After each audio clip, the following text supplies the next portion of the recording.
Bueno, contadores, buenas noches. Vamos a hablar sobre la lección número 2, Derecho Fiscal. Es una lección donde nos enseña o nos explica o nos dice cuáles son los ingresos que obtiene el gobierno. Hay dos formas de que obtenga ingresos el gobierno. Uno son los ingresos tributarios, ¿sí? Que provienen de las contribuciones. ¿Qué es esto? Todas las contribuciones que estamos obligados a pagar nosotros los contribuyentes. Ese es dinero que va a recibir el Estado. O sea, aquí quiere decir que el ingreso que obtiene el Estado lo obtiene de nuestros ingresos, ¿sí? De los ingresos, lo obtiene de las contribuciones que estoy obligado a pagar. Y no olvidar que es importante que aquí existe una ley tributaria que me obliga a pagar estas contribuciones. Si no existiera y fueran voluntarias, es muy difícil que nosotros las aportemos. Entonces, siempre existe una ley tributaria y ejemplos de estos ingresos son los impuestos, los que pagamos, todos los impuestos que pagamos, ¿sí? Otras que están por ahí como ingresos tributarios son las aportaciones de seguridad social. Más adelante vamos a ver qué es eso. Otro ejemplo son los derechos, ¿sí? Entonces, entiendan por ingresos tributarios los que pagamos los contribuyentes, ¿sí? Para ayudarle al gobierno con los gastos del Estado. Entonces, que son obligatorios y que están en ley. Otros ingresos que tengo que pagarle al gobierno son los ingresos, borren eso. Otros ingresos que puede obtener el gobierno son los ingresos financieros. Estos ingresos financieros son los que obtiene el gobierno de sus fuentes de financiamiento. O sea, el gobierno igual, como nosotros los particulares, tiene sus empresas, tiene instituciones, organismos gubernamentales que reciben dinero, que reciben recursos financieros de otra forma, ¿sí? Entonces, esos son sus ingresos, digamos que son sus ingresos los del gobierno, los propios, los que el gobierno trabaja, por ejemplo, Petróleos Mexicanos, los Cifuers. Y también pues, saber que estos ingresos que obtiene el Estado lo obtiene por sus empresas gubernamentales, empresas que son del gobierno, instituciones gubernamentales, ¿sí? Por ejemplo, no sé, la Secretaría de Relaciones Exteriores. Bueno, entonces esa es la manera como el gobierno obtiene sus ingresos. Y otra forma de obtener ingresos pues, son varias. Por ejemplo, les voy a mencionar algunas. Aquí están los emprestitos. Los emprestitos son, digamos, cuando el gobierno solicita préstamos por ejemplo, ya hay dos tipos de deuda, la interna y la externa. La interna es cuando le pide prestado a los particulares y la externa es cuando ya le pide a otros países o a otros organismos internacionales. Un ejemplo podría ser el Fondo Monetario Internacional. También una forma, aunque sea no válida, pero porque provoca inflación, es también por la emisión de moneda. Entonces, eso podríamos llamarlo como otra forma de obtener ingresos del gobierno, de sus ingresos por su actividad.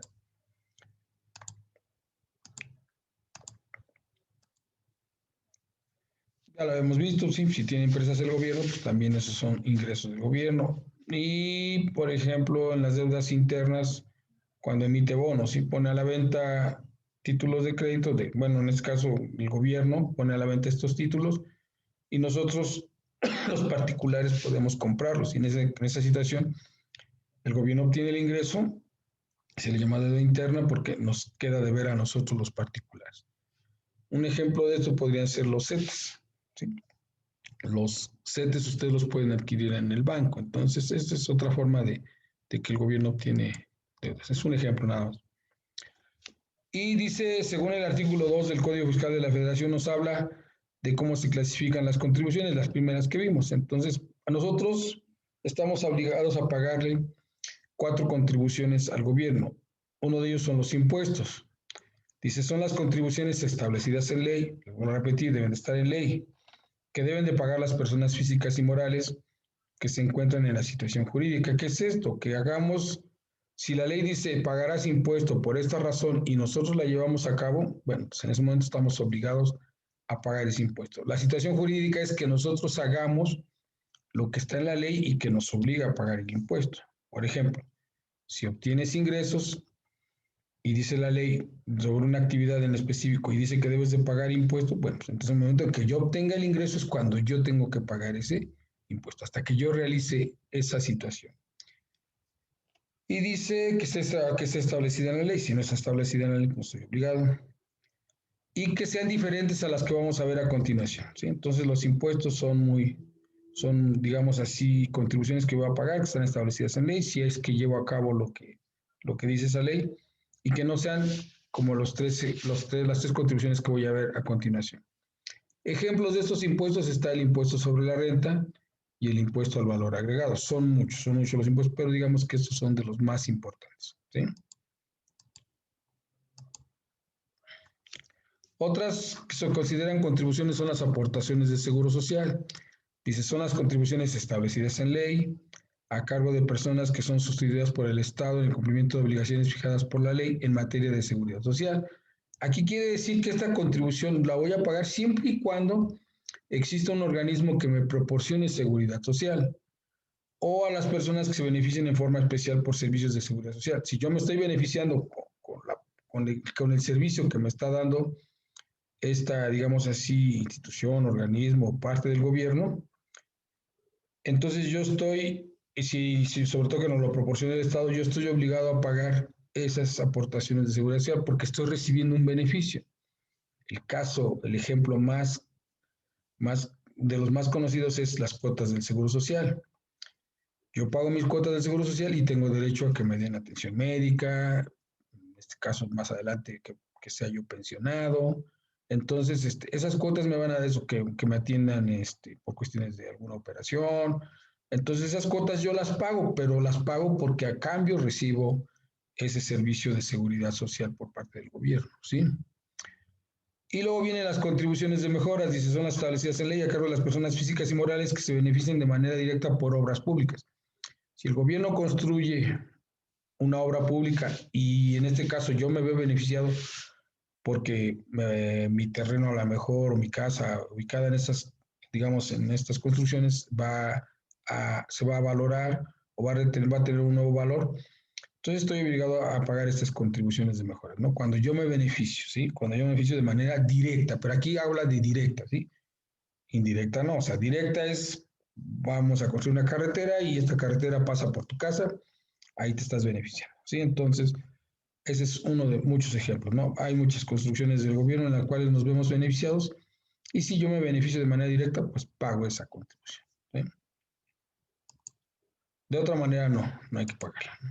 Si es indirecta, no, digo, esa cuestión a mí no me beneficia, no pago. Y uno de los que pagamos muy comúnmente son los derechos. Hay que tener mucho cuidado aquí en los derechos porque muchas veces son servicios que nos presta el Estado y que tenemos que pagar. Son varios los derechos, no solamente mencionaré un ejemplo. Dice, son las contribuciones establecidas en ley por el uso o aprovechamiento de los bienes del dominio público de la nación. Bueno, si yo uso o aprovecho un bien de la nación y me hacen que pague un derecho, pues es una contribución. Así como por recibir servicios que presta el Estado en sus funciones de derecho público. Si yo por ahí el gobierno me da un servicio y por ese servicio le tengo que pagar, es un derecho. Excepto cuando se presten por organismos descentralizados o organismos desconcentrados, cuando en este último caso se trate de contraprestaciones que no se encuentren previstas en la Ley Federal de Derechos. Hay una Ley Federal de Derechos. Si por ahí el servicio con el que tuve relación con el Estado no entra dentro de esta ley, pues no estoy obligado a pagarlo. Dice, también son derechos las contribuciones a cargo de los organismos públicos descentralizados por prestar servicios exclusivos del Estado. En este caso, si el servicio fuera directo, más o menos como si el gobierno, digamos, actuara como particular, pero que en este caso me presta el servicio a mí de manera directa, bueno, pues entonces en ese caso yo también tendré que pagar esos derechos.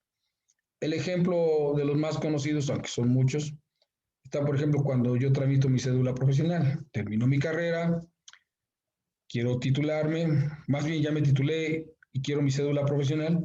Para hacer ese trámite de la cédula profesional y para que me den esa cédula profesional, donde reconocen ya mi carrera, pues tengo que pagar una cierta cantidad. Ese es un derecho. Ese es uno de los tantos ejemplos que puede haber.